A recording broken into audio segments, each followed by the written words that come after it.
네, 안녕하십니까. 수요일은 바다톡톡. 오늘은 물고기가 아프면 누가 치료하나요? 라는 주제를 가지고 강연을 하게 된 대한수산질병관리사회 이상목입니다. 여러분들 요새 환절기가 와서 일교차가 심해지는 요즘에 이제 감기도 많이 걸리실 텐데, 이렇게 감기가 걸리고 사람이 아프게 되면 보통 이제 병원에 가서 의사 선생님께 진료와 처방을 받게 되죠. 마찬가지로 여러분들 키우고 계시는 반려견이나 반려묘, 강아지, 고양이들도 아프면 이제 병물병원에 가서 수의사 선생님들께 진료를 보고 그다음에 치료를 받게 되죠.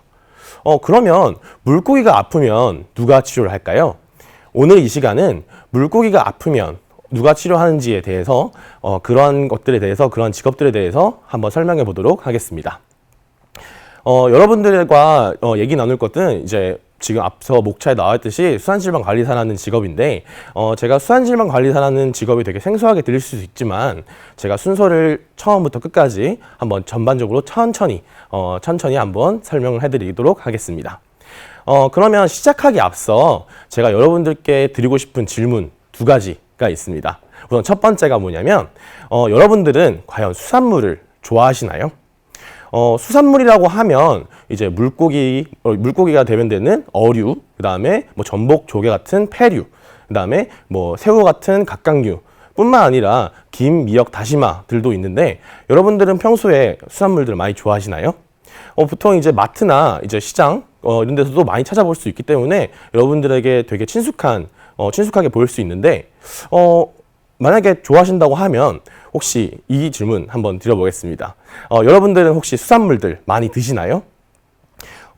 우리 수산물은 이제 여러 가지 요리 방식을 통해서 여러 가지 음식으로서 우리 식탁으로 이렇게 올라오게 됩니다. 뭐 찜이든 탕이든 회든 되게 여러 가지가 있죠.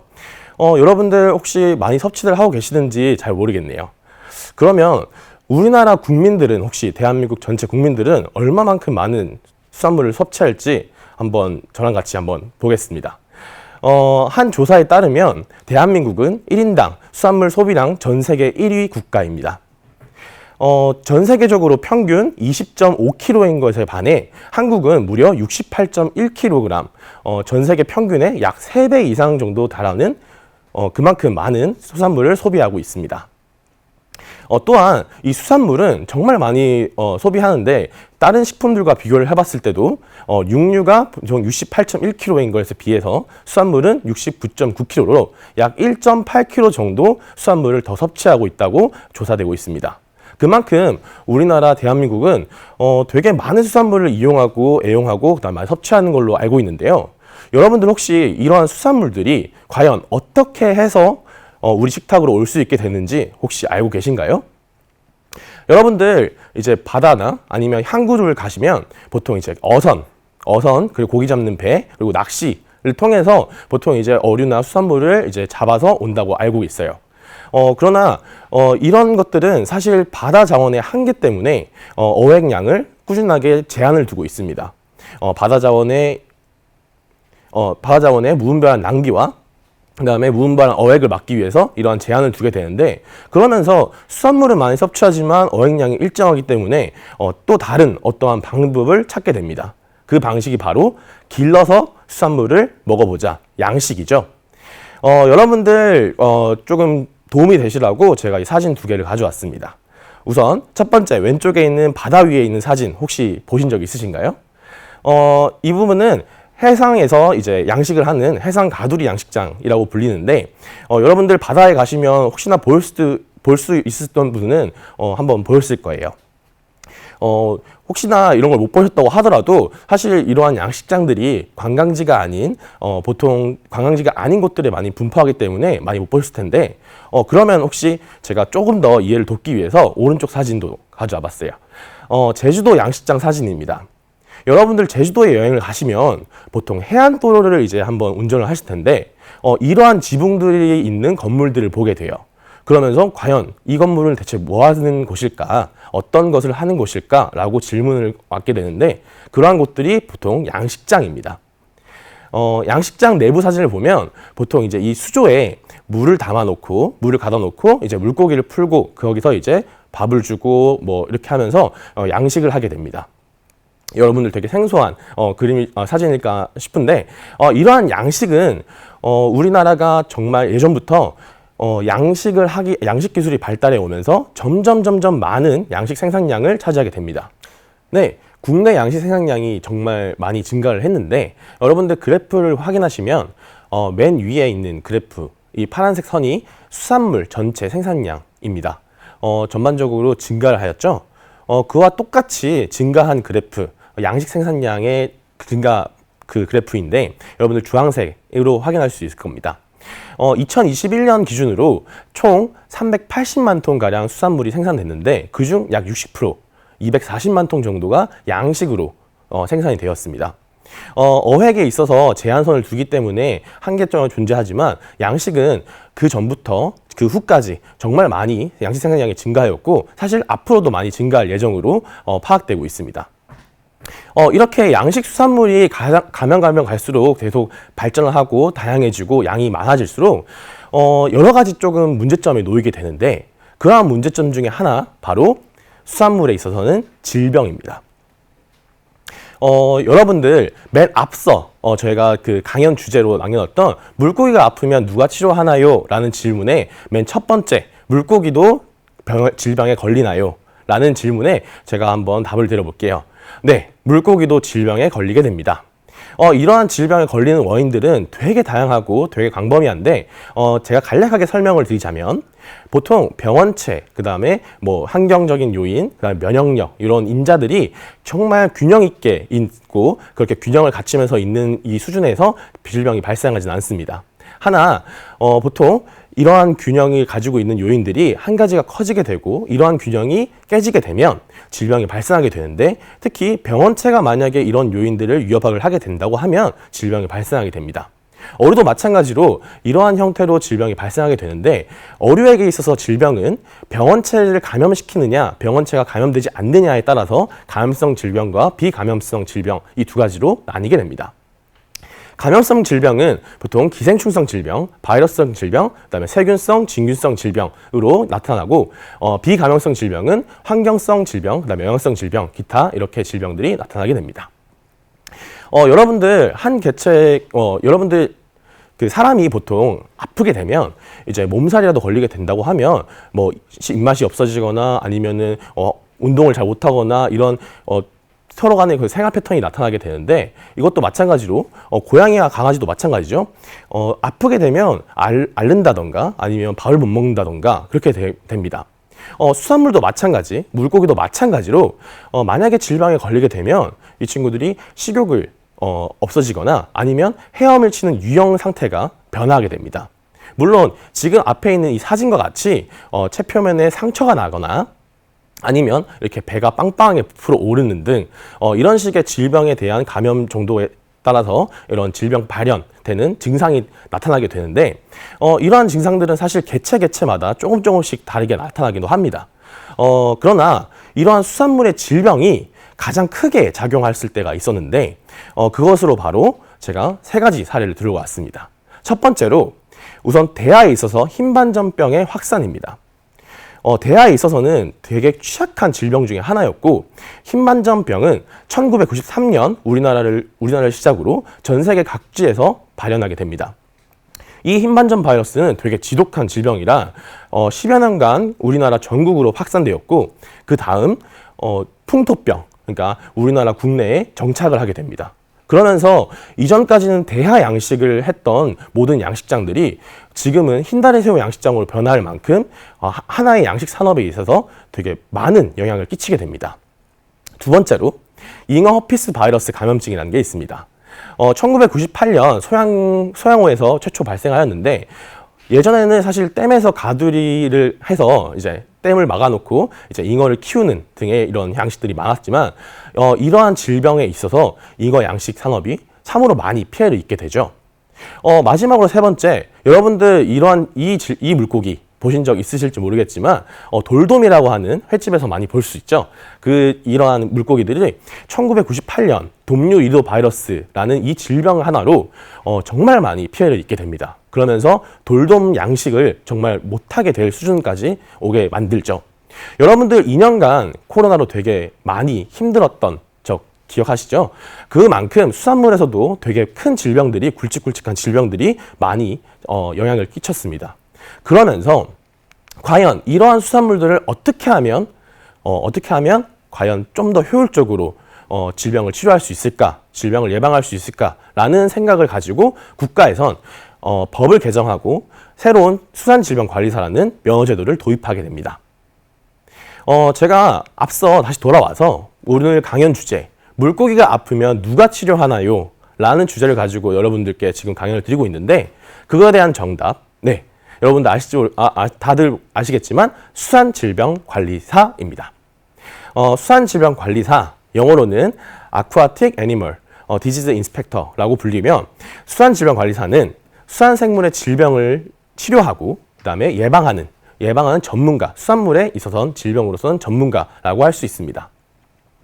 수산질병관리사는 2004년도부터 기르는 어업 육성법이라는 법을 통해서 수산질병관리사라는 면허제도가 도입이 되었고요.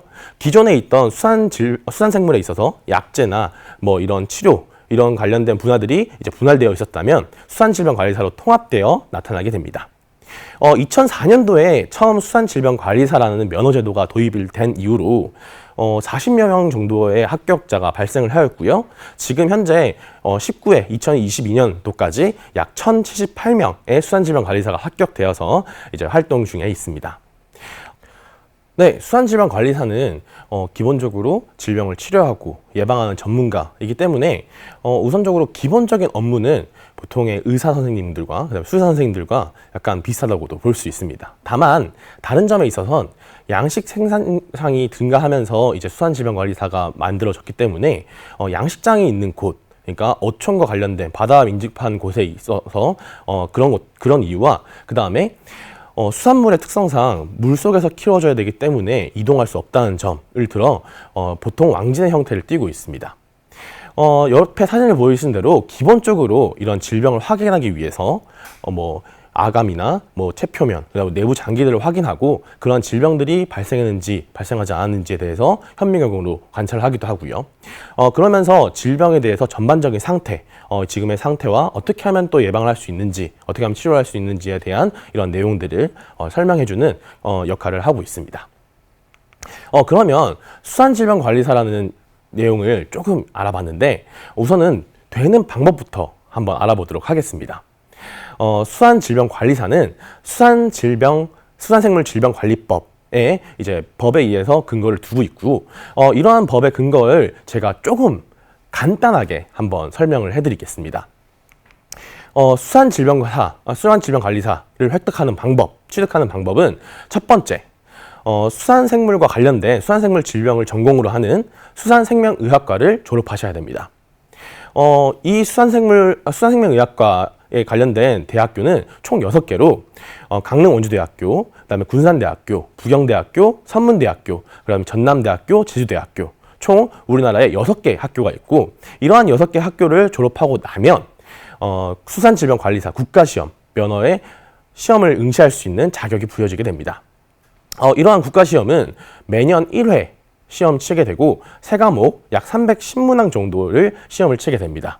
그리고 이 과목 합격 기준은 60% 이상 합격을 하셔야 되고 과목당 40% 이상 합격을 하셔야 수산질병관리사를 취득할 수 있는데요. 여러분들 합격률이 그러면 어느 정도인가 라고 봤을 때 최근 한 5년 동안 약 50%에서 60% 정도 이런 합격률을 보이면서 약간은 조금 어려울 수도 있다라고 설명드리고 싶습니다.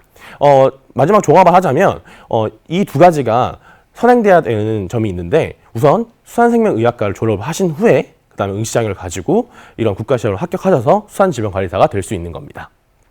그러면 이렇게 되고 나서 그럼 과연 어떤 우리가 직업적으로 역할을 가지느냐라고 해서 제가 한번 마인드맵으로 한번 가져와 봤습니다. 수산질병관리사를 가지고 계신 분들의 직업에 대해서 다양하게 제가 한번 나열해 봤는데, 우선적으로 공무원을 하시는 분들 중에 검역관이나 방역관을 하시는 분들도 있고요. 그 다음에 검역관리인, 수산질병관리원을 개선하시는 분들도 있고, 사료회사나 제약회사에 취직하시는 분들도 있고, 연구를 위해서 연구소나 아니면 교수님이 되시는 분들도 간혹 있으십니다. 제가 조금 더 이게 세부적으로 직업적으로 여러분들 되게 생소하실 것 같아서 제가 몇 가지만 한번 얘기 드리도록 하겠습니다. 우선 수산질병관리원입니다. 여러분들 수산질병관리원을 하면 수산질병관리사도 생소했는데 이 말도 되게 생소하실 거예요. 되게 간단하게 설명을 해드리자면 의사 선생님이 개설하시는 병원이 있고 그 다음에 수의사 선생님께서 보통 동물병원을 개설하십니다. 똑같이 수산질병관리사도 이러한 병원의 형태로 수산질병관리원을 개설하게 됩니다. 전국에 되게 많은 수산질병관리원들이 분포해 있는데 사실 양식장과 관련돼 있기 때문에 여러분들 보통은 찾아보기 힘드실 거예요. 다만 현재는 요새는 이제 서울, 경기, 수도권 지방에 관상어를 전문으로 하는 수산질병관리원도 개설이 되면서 여러분들 혹여나 간혹가다 보일 수도 있을 거라고 저는 생각이 됩니다. 이러한 수산질병관리원은 보통 양식장 컨설팅 및 수산생물 질병 예방 지도를 하게 됩니다.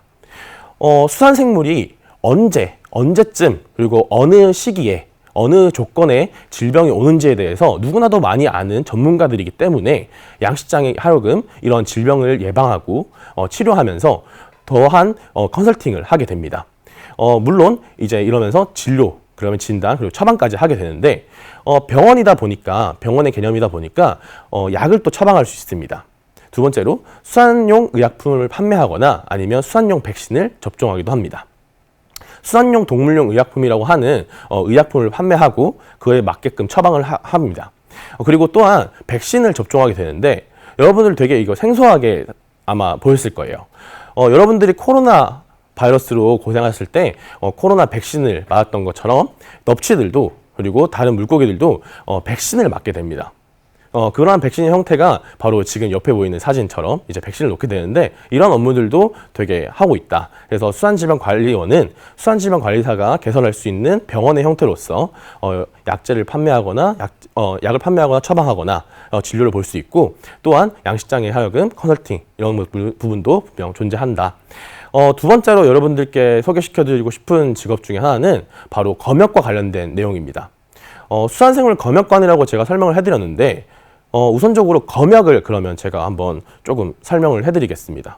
검역은 해외에서 전염병이나 해충이 들어오는 것을 막기 위하여 공항과 항구에서 하는 일들을 통틀어 이르는 말입니다. 즉 해외에서 유해한 것들을 차단하기 위해서 공항이나 항구에서 이런 차단하는 것들을 이제 하단하는 일들을 검역이라 하는데 그러면 수산생물 검역은 바로 국내로 들어오는 먹는 식용, 그다음에 관상용, 그다음에 양식장으로 들어가는 이식용 수산생물에 대해서 유해한 것들이 있는지 없는지를 검사하는 일들이 바로 수산생물 검역입니다.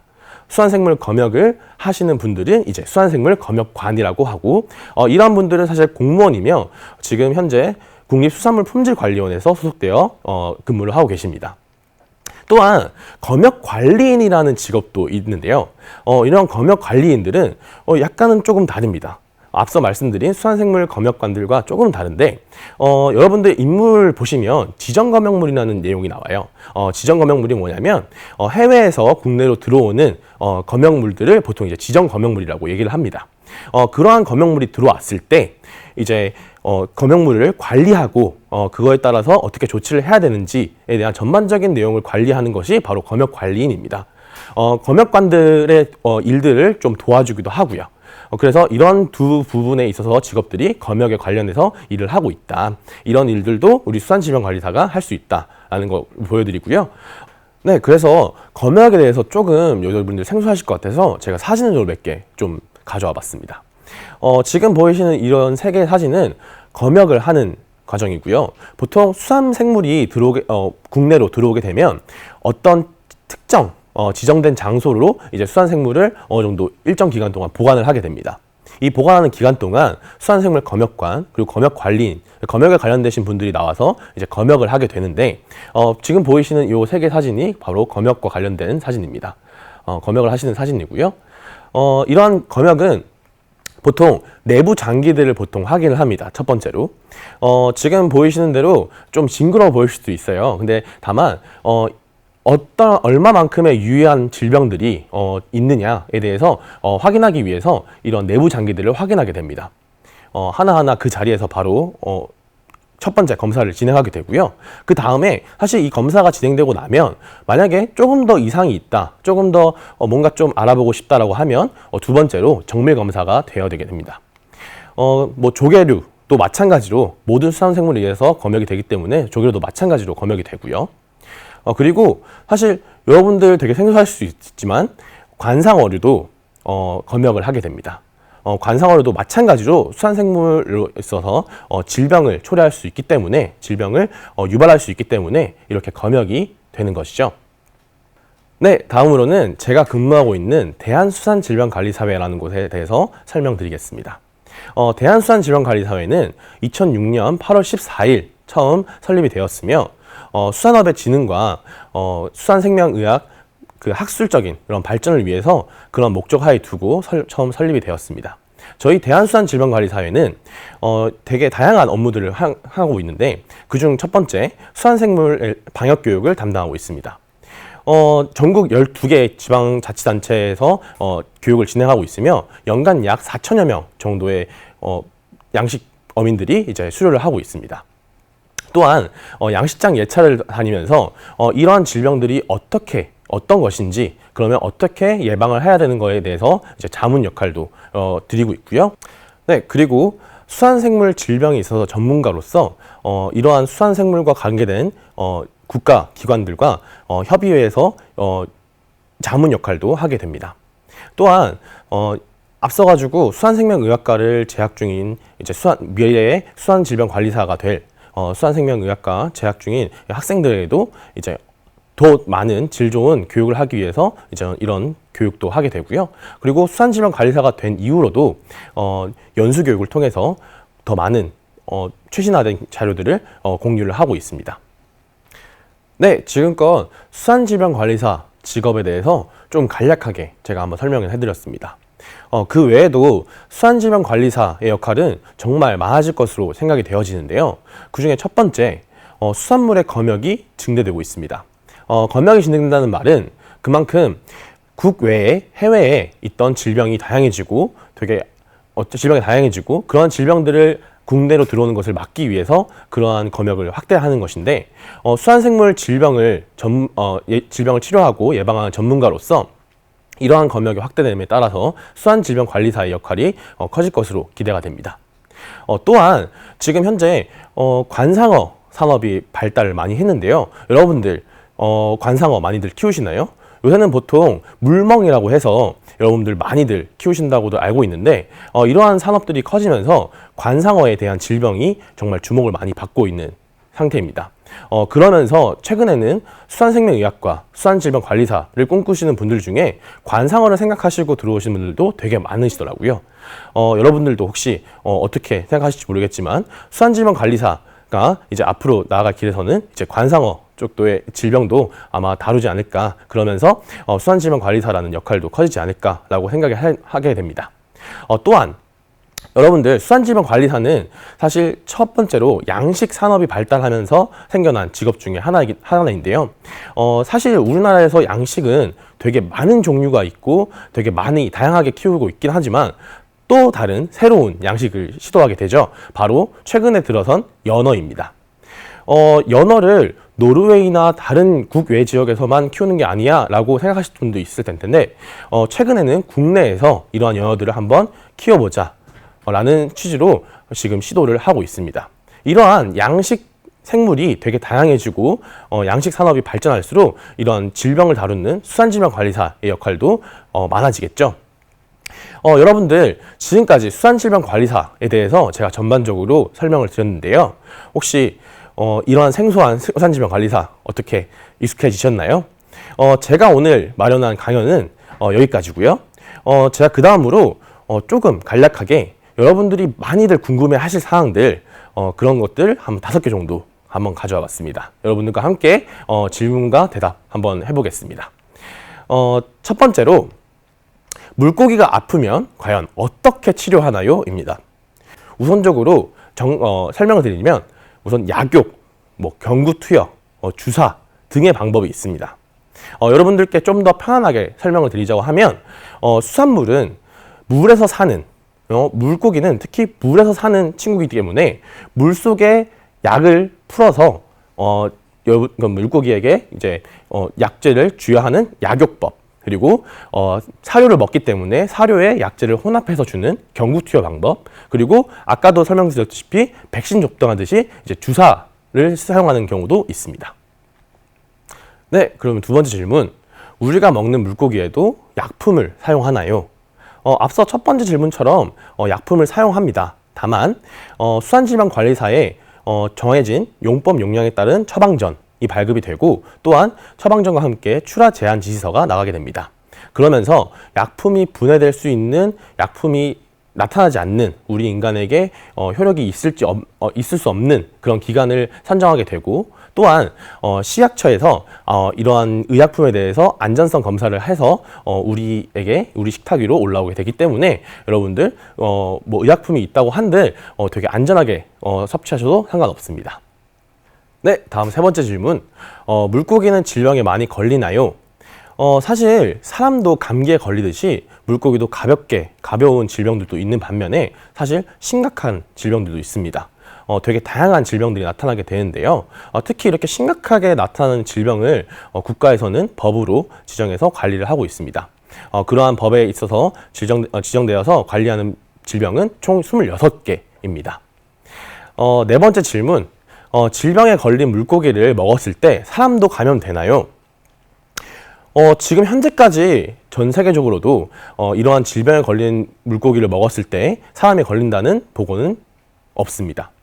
다만 계속 질병이 발전하고 질병이 다양해지고 신종질병이 발견되면 될수록 물론 다양한 형태로 나타나기 때문에 앞으로는 그런 경우도 있을 수 있다라고 설명을 드리고 싶네요. 마지막 다섯 번째. 그러면 수산질병관리사가 되기 위해서는 어떤 공부를 해야 하나요? 사실 중학교, 고등학교에서 생물과 특히 화학 부분이 가장 중요하다고 할 수 있겠습니다. 다만 물론 이제 이런 그 학교 공부도 되게 중요한데 제가 여러분들께 드리고 싶은 말은 수산질병관리사라는 게 사실 너무나 특수한 수산 생물을 다루다 보니까 여러분들이 수산 생물을 얼마만큼 좋아하는지, 얼마만큼의 관심을 가지고 있는지가 사실 더 중요하다고 볼 수 있습니다. 왜냐하면 수산 생물을 좋아하지 않으신 분들은 사실 되게 꺼려할 수 있는 부분이기 때문에 이러한 관심도나 마음이 더 중요하다고 저는 생각됩니다.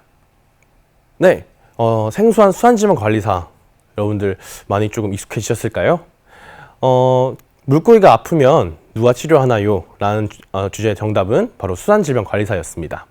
여러분들 물고기를 보시고 수산질병관리사라는 직업을 떠올려주시면 감사하겠습니다. 여기까지 저는 이번 강연을 맡게 된 대한수산질병관리사회 연구원 이상목이었습니다. 경청해 주셔서 감사합니다.